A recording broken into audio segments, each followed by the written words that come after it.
Good morning. Lesson number 2 के Gauss नियम अनुप्रयोग में गाउस नियम अनुप्रयोग नंबर 1, अचालक गोले के कारण किसी बिंदु पर उत्पन्न विद्युत क्षेत्र, चालक गोले के कारण किसी बिंदु पर उत्पन्न विद्युत क्षेत्र, अनंत रेखीय आवेशित तार के कारण किसी बिंदु पर उत्पन्न विद्युत क्षेत्र अपन ने पढ़ लिया था। अपन यहाँ बात करेंगे नंबर 4 की अचालक पट्टिका, समतल चादर। इट मीन्स हो गया अपना जो नोट्स की कॉपी होती है, रफ कॉपी होती है, उसका जो पेपर होता है उसके कारण अपने को विद्युत क्षेत्र की दिशा निकालनी है, विद्युत क्षेत्र की तीव्रता का अध्ययन करना है। तो पहले मैं निकाल रहा हूं यहां दिशा।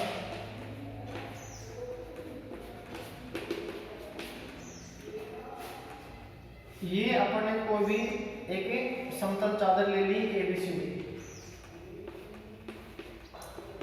ये समतल चादर पे आवेश वितरण हो गया सिग्मा कूलाम प्रति मीटर स्क्वायर। क्या हो गया? सिग्मा कूलाम प्रति मीटर स्क्वायर हो गया। चित्र में दर्शाए अनुसार ए बी सी डी एक समतल चादर है। इसके मध्य बिंदु O से 8 दूरी पर स्थित बिंदु P पर विद्युत क्षेत्र की दिशा ज्ञात करनी है। इसके लिए O से सममित दूरी पर दो क्षेत्रफल अल्पांश लेने हैं। एक क्षेत्रफल अल्पांश ये ले लिया यहाँ और एक क्षेत्रफल अल्पांश आपने यहाँ ये ले लिया। इसको नाम दे दिया अपन ने ds ले लो, da ले लो, जो भी लेना होगा ले लो, कोई सा भी ले लो। इस da के कारण अपन मान निकालेंगे तो आएगा वेक्टर de, ये अंदर बढ़ गया अल्फा, तो ये कंपोनेंट किस में आएगा? de cos alpha. इसके कारण मान निकालेंगे अपन, दूसरा हो गया इसका कंपोनेंट de sin अल्फा।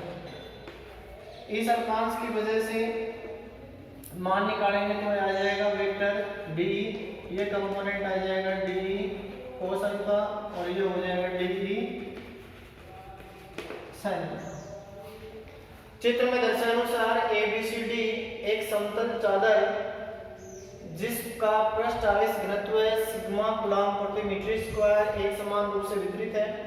इसके मध्य बिंदु O से 8 दूरी पर स्थित बिंदु P पर विद्युत क्षेत्र की दिशा का अध्ययन करना है। इसके लिए O से सममित दूरी पर दो क्षेत्रफल अल्पांश DA तथा DA लिए, या A1 A2 ले लो, S1 S2 ले लो, आपकी इच्छा हो ले लो, कोई बाउंडेशन नहीं है। इनके कारण बिंदु P पर विद्युत क्षेत्र को घटक के रूप में विभक्त करने पर विपरीत दिशा वाले घटक d sin अल्फा परिमाण में समान लेकिन एक ही क्रिया रेखा पर होने के कारण परस्पर क्या हो जाएंगे? निरस्त हो जाएंगे। जबकि एक ही दिशा वाले घटक d cos अल्फा परस्पर क्या हो जाएंगे? जुड़ जाएंगे, कनेक्ट हो जाएंगे।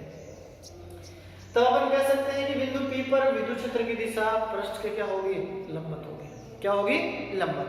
देखो कैसे, ये अपन ने एक प्लेन पेपर ले लिया, आपकी कॉपी का ले लिया। इस प्लेन पेपर में अपन ने क्या किया है? ये प्लेन पेपर है, इस प्लेन पेपर से 8 दूरी पर अपने को क्या करना है?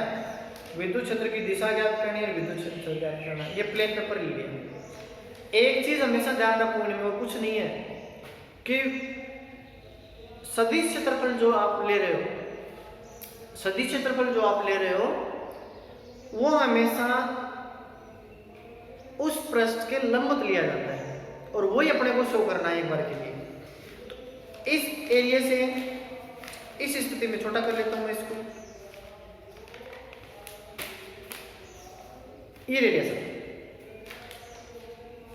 इस प्रकार से। इससे ले लिया, ये हो गया। इस समतल चादर से डिस्टेंस अपन ने ली है, यानी कि विद्युत क्षेत्र हो गया, क्षेत्रफल सदिश हो गया ऐसे। क्षेत्रफल सदिश ऐसे होगा।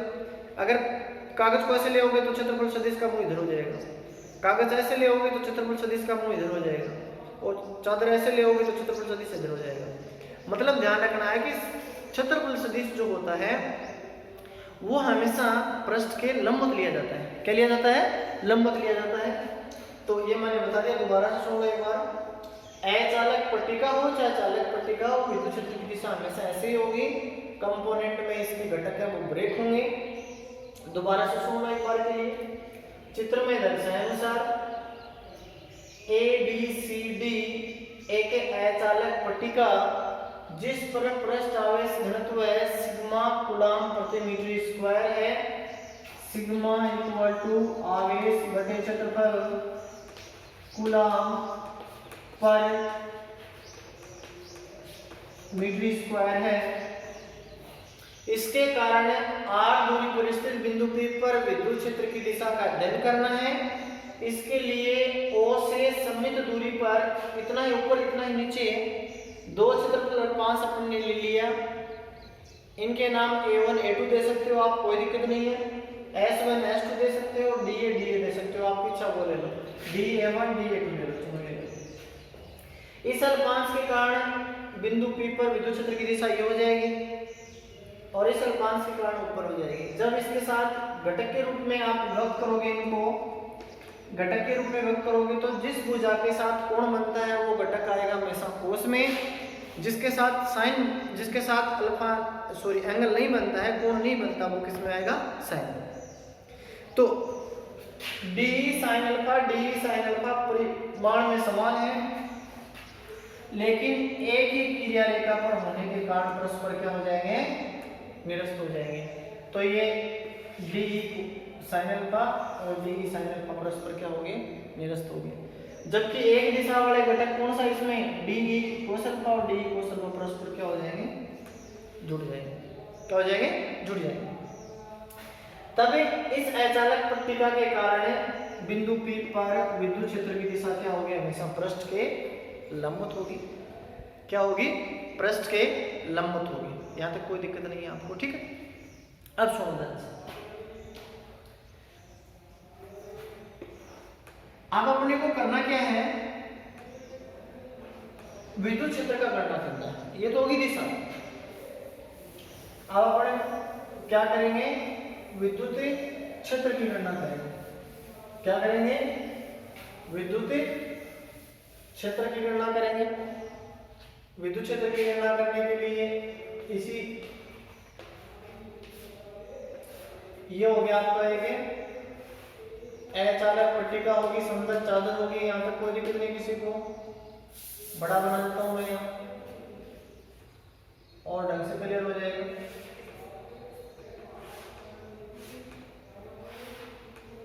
ये हो गया आपकी समतल चादर। इसको अपन ने आवेश इस प्रकार से वितरित कर दिया आप लोगों ने। इसको A, B, C और D। ये मध्य बिंदु हो गया। मध्य बिंदु O से R दूरी पर स्थित बिंदु P पर विद्युत क्षेत्र की गणना करनी है। चित्र में दर्शाए अनुसार एक समतल चादर ABCD या अचालक पट्टिका ABCD जिसका पृष्ठ आवेश घनत्व है सिग्मा कूलम्ब प्रति मीटर स्क्वायर है। इसके मध्य बिंदु O से R दूरी पर स्थित बिंदु P पर विद्युत क्षेत्र की गणना करनी है। इसके लिए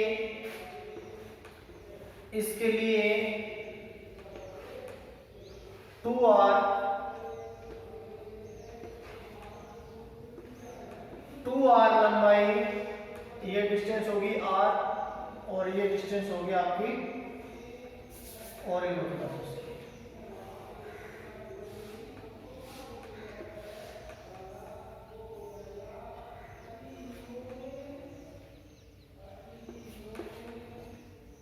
ये वो बिंदु लिया आपने, r डिस्टेंस ले ली और ये भी r ले लिया साथ में। चलो नीचे ले लो और कम ले लो।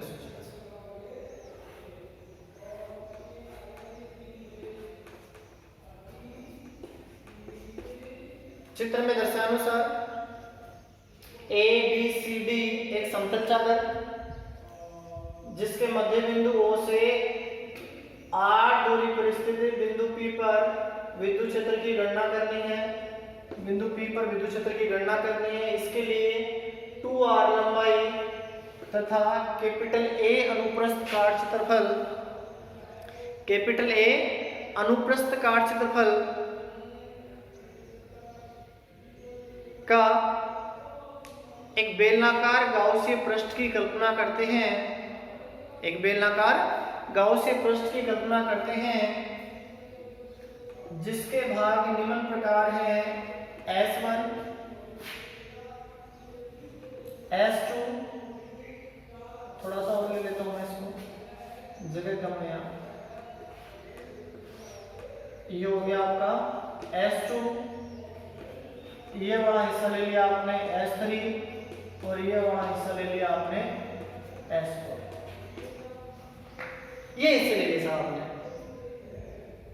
ये इसका समतल हो गया, वक्रीय भाग हो गया, ये समतल हो गया S1 S2 S3 और S4।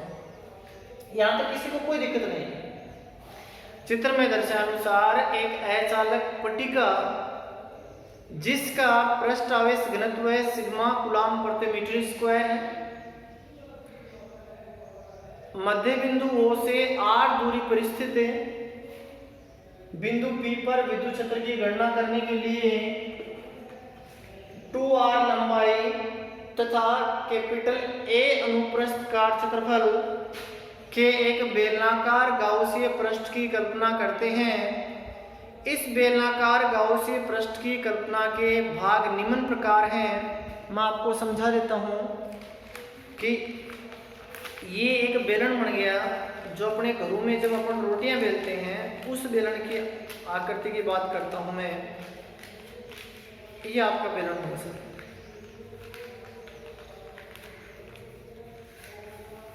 ये बेलन है, ठीक है। इस बेलन पर, इस बेलन के हिस्से हो गए, ये बेलन ऐसे ले जाए, ये खड़ा है। तो मैंने क्या बताया, इसमें क्षेत्रफल सदिश की बहुत इंपॉर्टेंस है। जो आप वेक्टर ds लेते हो, dA लेते हो, जो भी आप लेते हो, वो क्षेत्रफल सदिश हमेशा उस सतह से लंबवत माना जाएगा। लंबवती लेना है, लंबवती ही लेना है। क्या लेना है? लंबवती। तो ये इस प्रकार से बेलन है, ठीक है। अब ये हिस्सा ले लिया इतना सा पड़ा और गोल बना लो।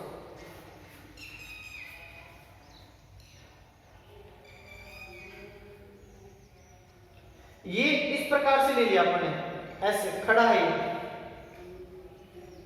और इसी क्षेत्रफल सदिश होगा वो क्या माना जाएगा? हमेशा इसका लंबवत माना जाएगा। भाई ये खड़ा है तो पड़ा रहेगा, सीधी सी बात है। तो ये क्षेत्रफल सदिश हो गया आपका वेक्टर ds और ये वेक्टर हो गया, यहां तो कोई दिक्कत नहीं। अब ये जो बेलन है ये आपने लिया है इस प्रकार से। अब मैं इस सतह की, अभी तो अपन ने बात की है इस सतह की, ठीक है। अब मैं इस सतह की बात करूं, ये सतह होगी, ये सतह होगी, ये सतह होगी, ये सतह होगी, या ये सतह तो दोनों बराबर ही दिख रही है। तो इस सतह से क्षेत्रफल सदिश क्या होगा? इस प्रकार से होगा। आराम से कर लो, इसको घबराने की कोई दिक्कत नहीं है। कॉपी पेन उठाओ, एक छोटा सा पार्ट ले लो, पेज ले लो छोटा सा रफ, उसमें आप लिखो। देखो इधर मैं पहले S2 की बात कर रहा हूं। यहाँ S2 में ये पेपर इस प्रकार से खड़ा है ऐसे, तो क्षेत्रफल सदिश कैसे हो जाएगा? इस प्रकार से हो जाएगा ऐसे। तो क्षेत्रफल सदिश हो गया, वेक्टर ds हो गया। अब ऊपर वाले इस किनारे की हिस्से की बात करें अपन, तो इससे क्षेत्रफल सदिश कितना हो जाएगा? 90 होना चाहिए, ऐसे हो जाएगा इस प्रकार से। तो ये हो गया वेक्टर ds और ये हो गया वेक्टर। अब इस पर आ जाओ। अब इस हिस्से की बात करूं मैं, तो क्षेत्रफल सदिश किधर आएगा? मेन साइड आएगा। वेक्टर ds और ये हो गया वेक्टर 3।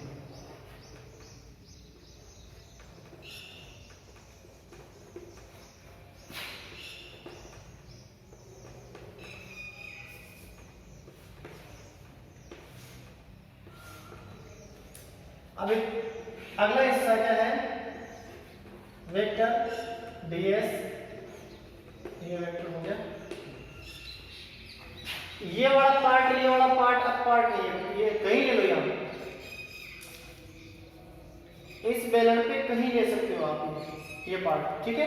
इसमें दो ही पार्ट हैं, ये वाला पार्ट ले लो, ये पार्ट तो एक हो गया, अलग थोड़ी है, एक ये पार्ट है, एक ये पार्ट है। तो इसके कितने पृष्ठ हो गए? ये गोलाकार भाग होगा साहब इसका, ये गोलाकार भाग।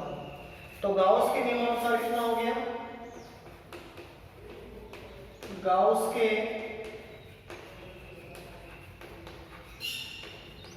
नियमानुसार फाई इक्वल टू फाई 1, ये फाई 1 हो गया, ये फाई 2 हो गया, ये फाई 3 हो गया, फाई 4 हो गया।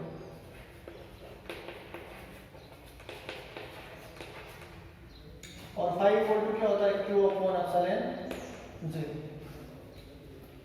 चित्र में दर्शाए अनुसार एक समतल चादर या अचालक पट्टी का ABCD जिसका पृष्ठ आवेश घनत्व सिग्मा कूलम्ब प्रति मीटर स्क्वायर है, इसके मध्य बिंदु O से 8 दूरी पर स्थित बिंदु P पर विद्युत क्षेत्र की तीव्रता की गणना करने के लिए 2r लंबाई तथा A अनुप्रस्थ का कैपिटल A अनुप्रस्थ काट क्षेत्रफल का एक बेलनाकार गाउसीय पृष्ठ की कल्पना करते हैं। इसके लिए इसके 4 भाग हो गए। पहला हो गया फाई 1, दूसरा हो गया फाई 2, तीसरा हो गया फाई 3, चौथा हो गया phi 4। Phi equal to Q upon epsilon 0 हो गया।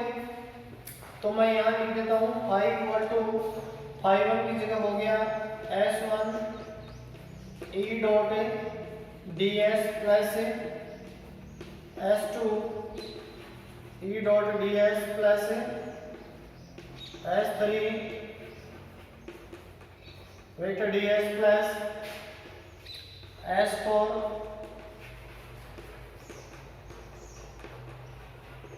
E हो। 4 हिस्से हो गए, इसके 4 पार्ट हो गए, S1 S2 S3 और S4। और ये फाई की वैल्यू होती है गाउस के नियम से, और ये हो गया विद्युत बल की परिभाषा से। तो दोनों बराबर हैं, दोनों इक्वल हैं। तो A डॉट B का फॉर्मूला लगा के इसको खोलो, ए बी कोस थीटा होता है, तो इसको क्या लिखेंगे अपन? इसको क्या लिखेंगे? S1 E ds cos theta, S2 E dA cos theta, S3 ds ds cos theta, E ds cos theta equal to sigma A upon epsilon 0। मैंने क्या बताया था? Sigma equal to Q upon A होता है। अब कहोगे कि पीछे वाले में लैम्डा क्यों लिया था? क्योंकि वो क्या था? अनंत रेखीय आवेशित तार था, तब लिया था, ठीक है। यहाँ क्या है? अचालक पट्टी का समतल चादर है। समतल चादर का मतलब जिसमें लंबाई और चौड़ाई दोनों होनी चाहिए, ठीक है ना। अब यहाँ तक कोई दिक्कत नहीं है। अब देखो ध्यान से, यहाँ एंगल कितना बना हुआ है? विद्युत क्षेत्र E तथा ds क्या है? एक दिशा में है, तो यहाँ थीटा कितना हो गया? 0। यहाँ थीटा कितना है? 0। यहाँ थीटा कितना है? 90। यहाँ थीटा कितना है? 90। यहाँ तक कोई दिक्कत नहीं, इनकी वैल्यू रखनी है।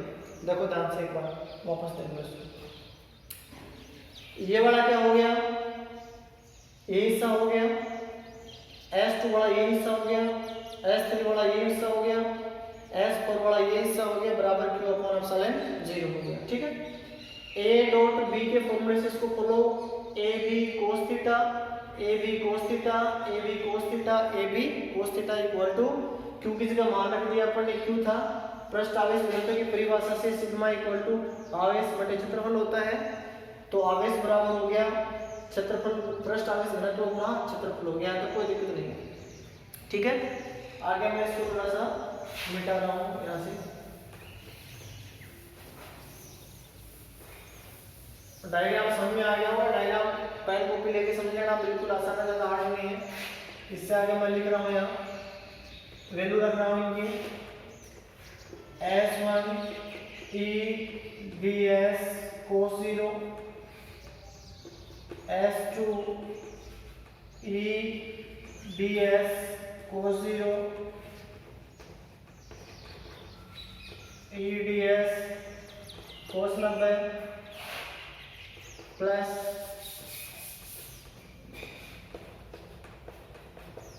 EDS cos 90 बराबर सिग्मा A अपॉन एप्सिलॉन 0। इसकी वैल्यू 0 होगी टोटल, इसकी 0 होगी क्योंकि cos 90 कितना होता है 0, cos 90 क्या होता है 0, तो टोटल 0 हो जाएगी। यहाँ का लिखोगे विद्युत क्षेत्र की तीव्रता का परिमाण प्रत्येक बिंदु पर क्या है एक समान है। विद्युत क्षेत्र की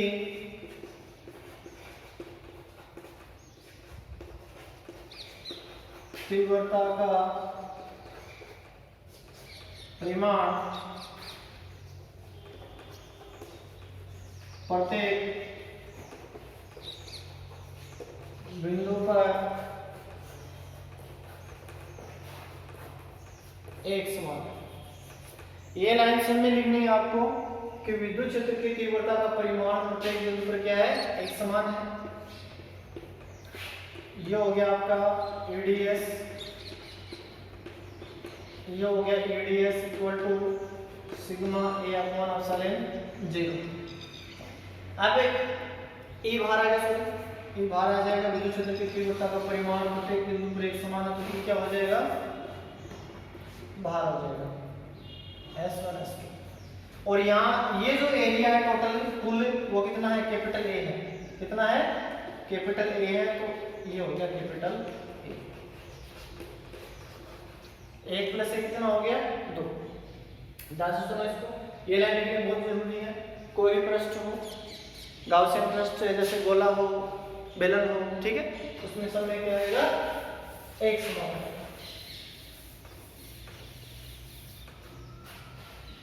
आगे अपन लिखते हैं 2EA equal to sigma A upon epsilon 0। A से कैंसिल, E इक्वल टू आ गया sigma upon 2 epsilon 0। Vector form में लिखोगे तो दूरी है नहीं, तो क्या हो जाएगा एकांक सदिश आ जाएगा।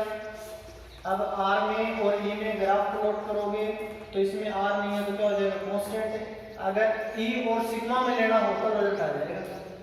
ये E हो गया, ये सिग्मा हो गया, तो E और सिग्मा समान पाती है तो क्या आ जाएगा सीधा आ जाएगा। ये ग्राफ होगी इसमें, ये रिजल्ट बहुत इंपॉर्टेंट है, कई बार बोर्ड एग्जाम में क्वेश्चन आता है इस पे। अचालक गोले अचालक पट्टिका या समतल चादर दोनों का मतलब एक ही है। इसके कारण किसी बिंदु पर उत्पन्न विद्युत क्षेत्र की गणना करने के लिए मैंने बताया कैसे कैसे क्या करना है। पहले दिशा निकालनी है, फिर विद्युत क्षेत्र की गणना करनी है। प्लेन पेपर लेना है, ये पेपर लेना है। इस पेपर में ये ध्यान रखना है कि ये जो पेपर लेना है ये वाला हिस्सा होगा, ये जो ऊपरी हिस्सा है ये वाला, ये ऊपरी हिस्सा है क्षेत्रफल सदिश, इससे हमेशा ये ऐसे चलेगा, ठीक है। और आपने इसको ऐसे लिया है तब क्षेत्रफल सदिश हमेशा ऐसे चलेगा। कोई दिक्कत नहीं, कर लोगे ना। मैं क्वेश्चन करवाता हूं आपको, इसमें एक क्वेश्चन करवा रहा हूं, ध्यान से सुनो।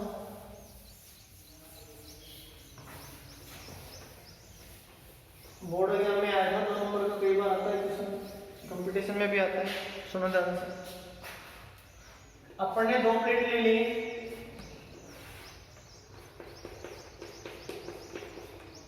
क्वेश्चन है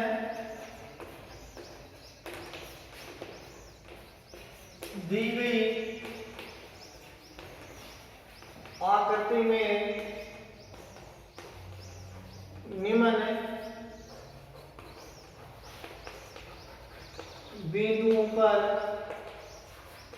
विद्युत क्षेत्र की गणना कीजिए।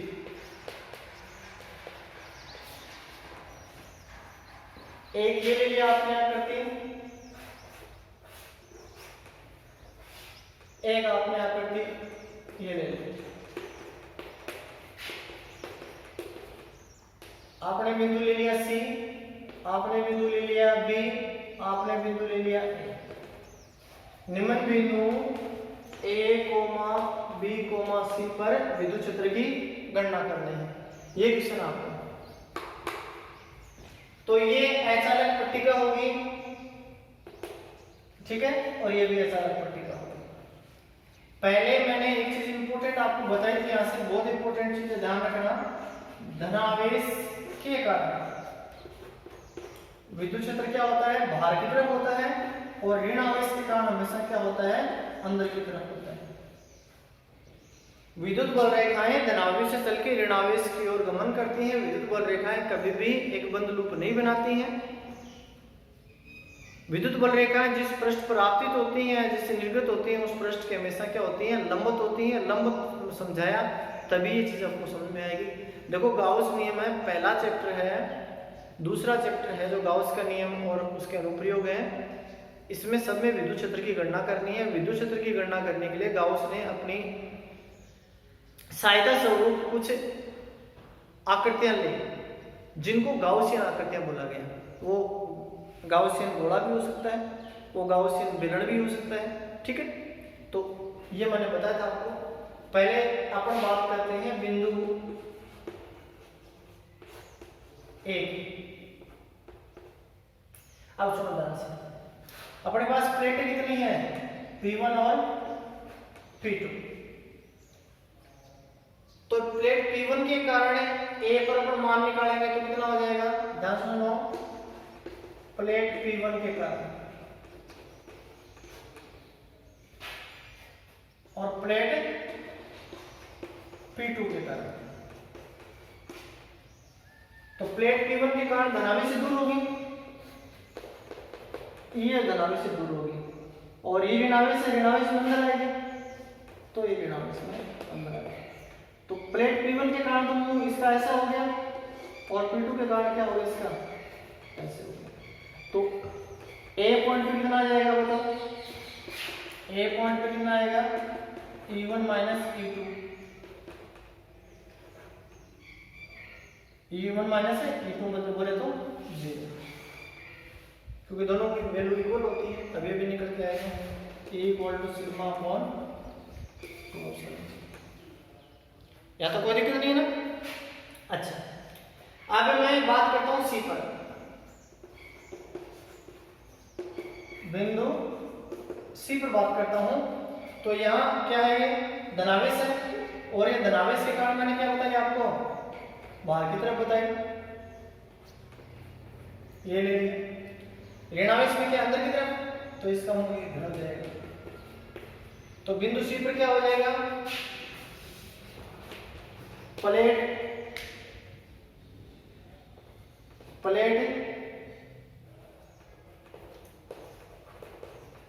P1 के कारण क्या हो जाएगा, बोलो, E1 क्या हो जाएगा ऐसे, और प्लेट P2 की वजह से कितना हो जाएगा,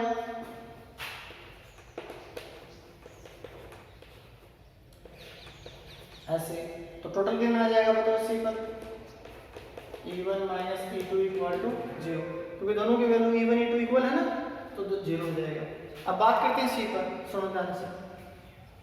धनावेश के कारण क्या हो जाएगा, दूर की तरफ, और ऋणावेश में क्या आएगा, अंदर। तो ऋणावेश इधर है तो अंदर इधर ही आएगा ना, तो ये हो गया साहब आपका एक। तो बिंदु P पर कितना आ जाएगा, E1 प्लस E2 बोले तो sigma upon 2 epsilon 0, sigma upon 2 epsilon 0। It means क्या हो जाएगा, PB इक्वल टू हो जाएगा सिग्मा अपॉन एप्सिलॉन 0, जो कि संधारित्र में रिजल्ट काम में आएगा लेसन नंबर 4 में। ये जो इसका रिजल्ट आएगा ये लेसन नंबर 4 में आएगा, अध्याय 4 में आएगा। संधारित्र का जो सिद्धांत होता है, संधारित्र का जो सूत्र होता है, उसमें EB equal to sigma upon epsilon 0 निकल के आएगा। मैंने अभी तक जो आपको करवाया है उसको मैंने गाउस नियम के अनुप्रयोग में पहले चालक गोले के कारण, अचालक गोले के कारण, अनंत रेखीय आवेशित तार के कारण किसी बिंदु पर उत्पन्न विद्युत क्षेत्र। 4 नंबर मैंने करवाई है अचालक पट्टिका के कारण किसी बिंदु पर उत्पन्न विद्युत क्षेत्र। इसकी एक एप्लीकेशन बाकी है चालक पट्टिका के कारण। देखो चालक गोला और गोलीय कोश का जो डिस्क्रिप्शन है वो सारा का सारा एक सेम ही आएगा।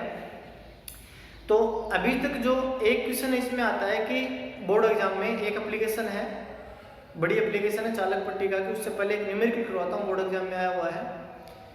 एक अनंत रेखीय आवेशित तार, एक अनंत रेखीय आवेशित तार का रेखीय आवेश घनत्व 15 कूलाम पर मीटर है तथा विद्युत क्षेत्र की तीव्रता का परिमाण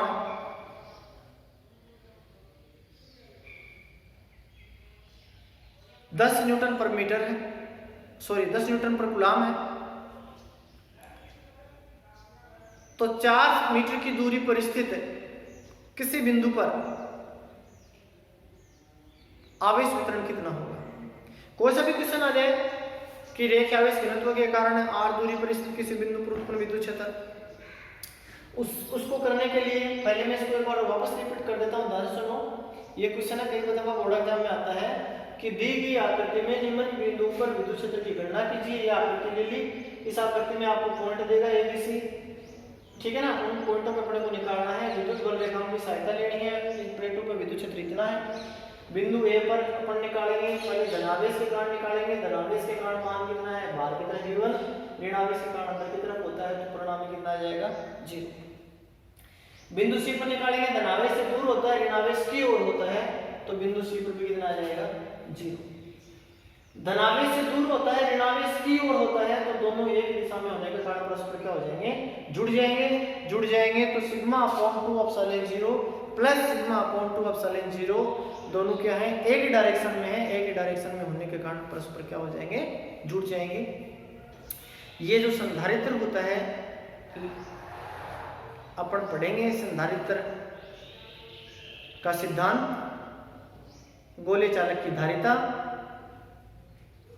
समांतर प्लेट संधारित्र, गोली संधारित्र, बेलनाकार संधारित्र, संधारित्र में संग्रहित ऊर्जा, ठीक है। ये आगे की बातें। उससे पहले मैंने कितनी एप्लीकेशन करवाई है, मैं वापस रिपीट कर देता हूँ एक बार के लिए। मैंने जो एप्लीकेशन स्टार्ट करवाई थी उनमें जो पहली एप्लीकेशन थी वो अचालक गोला थी। मैं रिपीट इसलिए कर रहा हूँ ताकि आपको पीछे का थोड़ा सा ध्यान रह जाए, ठीक है। एक एप्लीकेशन है वो अपन कल करेंगे। उससे पहले मैं आपको एक रिवाइज करवा देता हूँ एक बार पीछे का, अपन ने क्या क्या पढ़ा है दूसरे अध्याय में, विद्युत क्षेत्र गाउस का नियम उसके अनुप्रयोग में, ठीक है। स्थिर विद्युतकी के लिए गाउस के नियम को परिभाषित करते हुए अचालक गोले के कारण किसी बिंदु पर उत्पन्न विद्युत क्षेत्र निकालो, मैंने करवा दिया था, बाहर किसी बिंदु पर, सतह पर और अंदर। दूसरा था स्थिर विद्युतकी के लिए गाउस के नियम को परिभाषित करते हुए चालक गोले के कारण किसी बिंदु पर उत्पन्न विद्युत क्षेत्र, बाहर किसी बिंदु पर, सतह पर और अंदर, करवा दिया। तीसरा क्वेश्चन था स्थिर विद्युतकी के लिए गाउस के नियम को परिभाषित करते हुए अनंत रेखीय आवेशित तार के कारण r दूरी पर स्थित बिंदु P पर विद्युत क्षेत्र की तीव्रता का अध्ययन कीजिए, दूरी के साथ आवश्यक ग्राफ बनाइए, बता दिया था मैंने। और आज जो क्वेश्चन मैंने करवाया है फोर्थ एप्लीकेशन का, वो मैंने करवाया है गाउस नियम को परिभाषित करते हुए, गाउस नियम को परिभाषित करते हुए या स्थिर विद्युतकी के लिए गाउस नियम को परिभाषित करते हुए अचालक पट्टिका या समतल चादर के कारण किसी बिंदु पर उत्पन्न विद्युत क्षेत्र की गणना, ये मैंने आपको आज करवाई है। उसके ऊपर एक क्वेश्चन था, ये कई बार कंपटीशन में आता है, IIT वगैरह में भी आता है, नीट में भी आता है, और IIT में आता है, नीट में आता है, बोर्ड में आता है, ठीक है। ये छोटे क्वेश्चन है। अब इसका रिजल्टेंट अगर आपको मालूम है तो सीधा लिख दो, क्या दिक्कत है कि बाहर किसी बिंदु पर होगा तो 0 हो जाएगा, बीच में होगा तो रिजल्ट आएगा, सीधी सी बात है। क्यों आएगा वो बताइए, क्योंकि इलेक्ट्रिक फील्ड की जो लाइनें बनती है, मैंने क्या बताया था, जो बल रेखाएं बनती है वो क्या बनती है, धनावेश से ऋणावेश की ओर बनती है, धनावेश से दूर हटती है, ऋणावेश की ओर आती है, मैंने पहले भी बताया था। विद्युत बल रेखाएं काल्पनिक पथ होता है, ये बंद वक्र तो बनाती नहीं है। क्यों नहीं बनाती है, इसमें कोई भी फ्री चार्ज होता है, फ्री पॉजिटिव चार्ज होता है, वो क्या करता है, मूव करता है, घूमता है, उस फील्ड के चारों ओर घूमता है, जिस फील्ड पर उसका क्या होता है, घूमने के लिए उसको आजादी दी जाती है, तो उसको विद्युत बल रेखा बोला जाता है। संधारित्र के सिद्धांत में चीजें बहुत इंपॉर्टेंट आएंगी। तो इस संधारित्र के सिद्धांत को समझने से पहले ये न्यूमेरिकल करवाना बहुत जरूरी था। साथ ही साथ ये पॉइंट भी चल रहा था कि अचालक पट्टिका या समतल चादर के कारण किसी बिंदु पर उत्पन्न विद्युत क्षेत्र की तीव्रता का अध्ययन अपन कैसे करेंगे। एक छोटा सा क्वेश्चन करवाता हूं, देखो ध्यान से।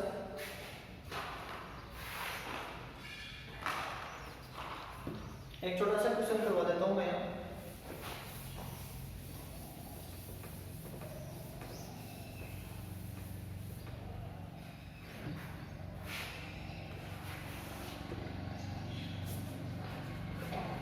ये अनंत रेखा अवशिष्ट तार है। अनंत रेखा अवशिष्ट तार से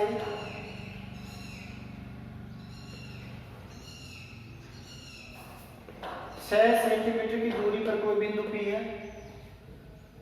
चित्र में दर्शानुसार अनंत रेखा अवशिष्ट तार जिसके मध्य बिंदु O से 6 सेंटीमीटर की दूरी पर विद्युत क्षेत्र की तीव्रता का परिमाण है 10 न्यूटन पर कूलम।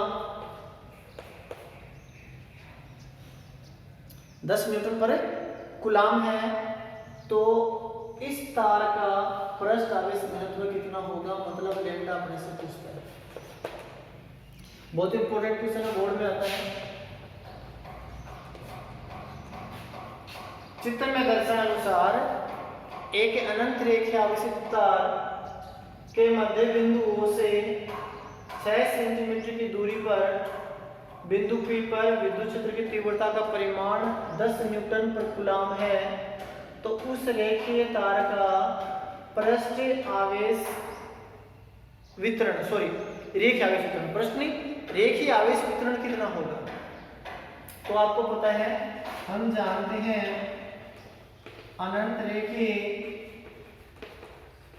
आवेशित